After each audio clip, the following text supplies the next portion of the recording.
something. I'm going to run a little piece of something on this Tuesday because it's Oscar nomination day. So you'll hear a couple of questions about that. Who would win? It would be an interesting match. He's wonderful in the film, isn't he? No, he's just kind of, he's in my favorite movie of all time, which I don't know if it's good or bad. It's Mad, Mad, Mad, Mad World. I love that movie. Rolling.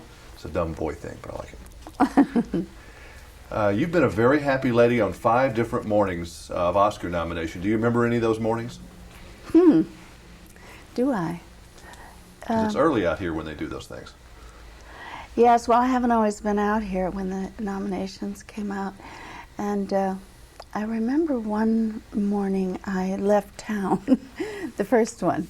I left town because I was so excited about it. I thought I really must calm down. So I made myself take a drive and not listen to the radio and come back later in the day. And when I got home, I had bouquets of flowers all over my doorstep, so I knew I was nominated.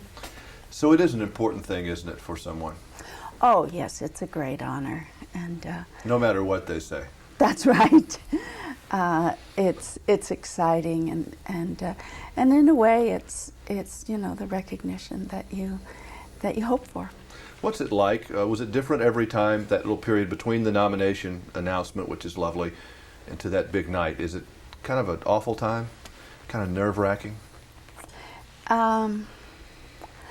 Most of the times that I was nominated, I was working in between. So I didn't dwell on it, I couldn't. But it's hard not to. It kind of takes over your mind for those weeks. And the night you won? Is that a blur? Well, I wasn't there. I was on Broadway in same time next year. Oh. And they wouldn't let you off? Well, they would let me off, but actually. You didn't want to get off. But I didn't think it was fair because the people waited so long, and they got tickets sometimes 3 or 4 months ahead of time. So it didn't seem right to me, so I didn't go. Well, that's a very classy thing to do, though. Okay. This was a fun movie, watching Peter Falk as this very old, cantankerous old man. Was it fun watching him and fun being in this movie? It was fun. We were shooting in Pittsburgh, and I like Pittsburgh very much. And Peter is, of course, just a wonderful person to work with.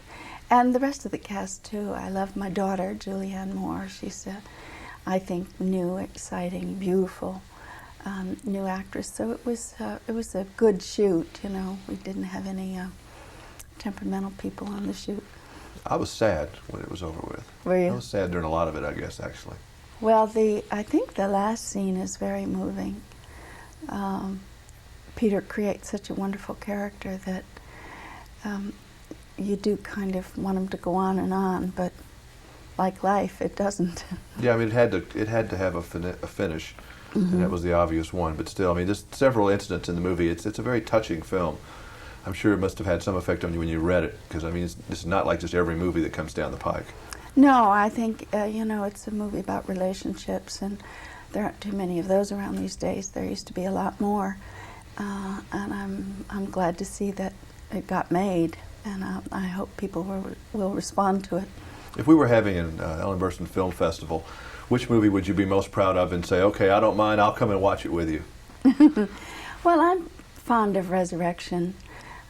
It's a movie that I had a lot to do with besides acting in it.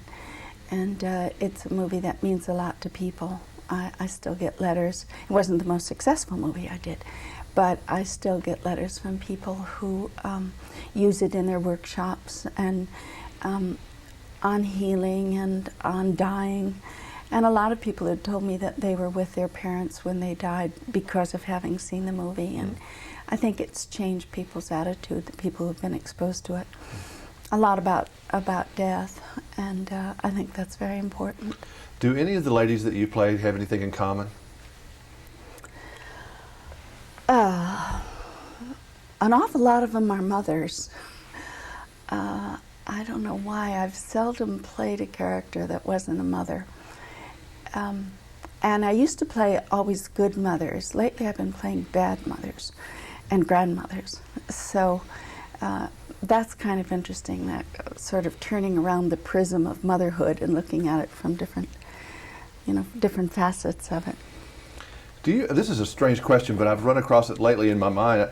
Do you think we have a lack of leading ladies, star power leading ladies? There don't seem to be as many of those as there are men for some reason. Well, you know, there are a lot of really wonderful actresses who aren't working because there aren't the roles for them. So I don't think there's a lack of actresses. Is this back to writing? They're not writing the parts, the great parts for the great ladies? Well, I think, you know, it's not just that they're not writing the parts. I think it's a reflection of our culture that men are valued longer, you know, and women are valued as long as they're young and sexually viable, and then they sort of fade into the woodwork after a while. And that doesn't seem to change over the years in Hollywood, does it? Even though we've become more enlightened, supposedly, as a society? Well, we've become a little more enlightened. When I made Alice Doesn't Live Here Anymore in 1974, there weren't any films being made from a woman's point of view. It was a kind of watershed picture, and I think that's changed over the years as actresses have taken it upon themselves to make their own work. You know, people like Sally Field and Jessica Lange and Jane Fonda. You were in a movie last year or the year before, I guess, maybe the past year, with Meg Ryan, who I thought did a knockout job, and I hope she gets recognized, you know, at award time. I'm not sure she will, but I thought that was a movie that she was so powerful and gave an actress so much to do. That must be the kind of parts that all actresses really would like to play because they have a lot of range. Yeah, you've said it. She had a lot to do.